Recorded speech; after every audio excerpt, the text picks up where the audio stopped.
আজ আমি আপনাদের শোনাতে এসেছি এক মানুষের কথা, যিনি ছিলেন আগুনের মতো, যিনি ছিলেন বিদ্রোহ, সাহস আর আত্মত্যাগের প্রতীক, যিনি জন্মেছিলেন এক পরাধীন দেশে, কিন্তু মনে বয়ে আনতেন স্বাধীনতার ঝড়। নাম সুভাষচন্দ্র বসু, আমাদের নেতাজি।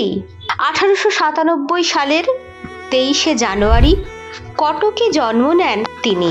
তার বাবা ছিলেন বিশিষ্ট আইনজীবী জানকীনাথ বসু। মা প্রভাবতী দেবী ছিলেন গভীর ধার্মিক ও স্নেহময়ী। ছোটবেলাতেই বোঝা যেত এই ছেলেটা অন্যরকম, নিয়মে বাধা থাকতে চায় না, প্রশ্ন করে সব কিছুতেই, কিন্তু হৃদয়ে গভীর সহানুভূতি।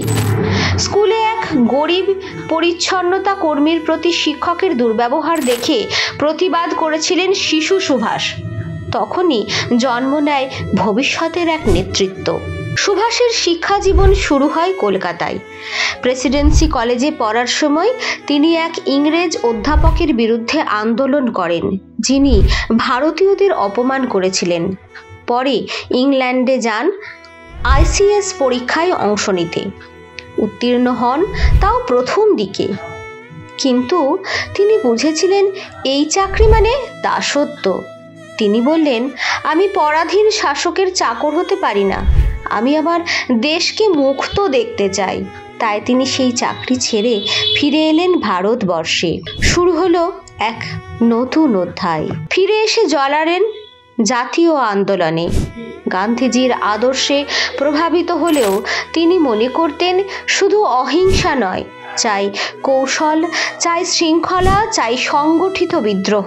1939 সালে কংগ্রেস সভাপতি নির্বাচনে গান্ধী সমর্থিত প্রার্থীকে হারিয়ে জয়লাভ করেন সুভাষ। কিন্তু কংগ্রেস নেতৃত্ব তার পথ মেনে নিতে পারেনি। তিনি বাধ্য হন পদত্যাগ করতে। তিনি বলেছিলেন, দেশের স্বাধীনতার জন্য আমি কোনো দল নয়, দেশকে নির্বাচন করেছি। ব্রিটিশ সরকার তাকে গৃহবন্দী করেছিল, কিন্তু 1941 সালের জানুয়ারিতে এক রাত্রে সুভাষ পালিয়ে গেলেন। বোরখা পরে বাবার গাড়িতে তিনি কলকাতা থেকে রওনা হন, সোজা পাঞ্জাব, তারপর আফগানিস্তান হয়ে চলে যান জার্মানি। পরিচয় মোহাম্মদ জিয়াউদ্দিন। জার্মানির পর জাপান যান তিনি। সেখান থেকে সিঙ্গাপুর গঠন করে আজাদ হিন্দ ফৌজ। ভারতীয় যুদ্ধবন্দীদের নিয়ে গড়া এই বাহিনী ছিল স্বপ্নে স্বাধীন ভারত। তিনি বললেন, তোমরা আমায় রক্ত দাও, আমি তোমাদের স্বাধীনতা দেব। দিল্লি চলো। ডাক তুলে নেতাজি ভারত মাতার জয়গান গাইলেন সশস্ত্র সংগ্রামের মাধ্যমে। 18ই আগস্ট 1945 তাইহুক বিমান দুর্ঘটনায় নেতাজির মৃত্যুর খবর এলো, কিন্তু মানুষ বিশ্বাস করল না, আজও করে না। তিনি ছিলেন বিশ্বাস, শক্তি, চেতনার প্রতীক। আজ এই স্বাধীন ভারতের প্রতিটি সাফল্যে, প্রতিটি সাহসে, প্রতিটি বিপ্লবে একটি ছায়া দেখা যায়, নেতাজির ছায়া, আমাদের নেতাজির।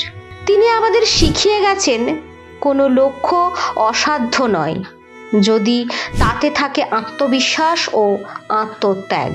নেতাজি সুভাষচন্দ্র বসু ছিলেন না কেবল ইতিহাসের চরিত্র, তিনি ছিলেন আগামীর আশ্বাস।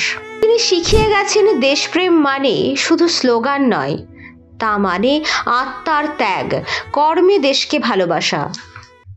আজ যদি তাই কেউ জিজ্ঞাসা করে, কে ছিল তোমার নায়ক, আমরা বলি, গর্ব করে বলি, আমার নায়ক নেতাজি।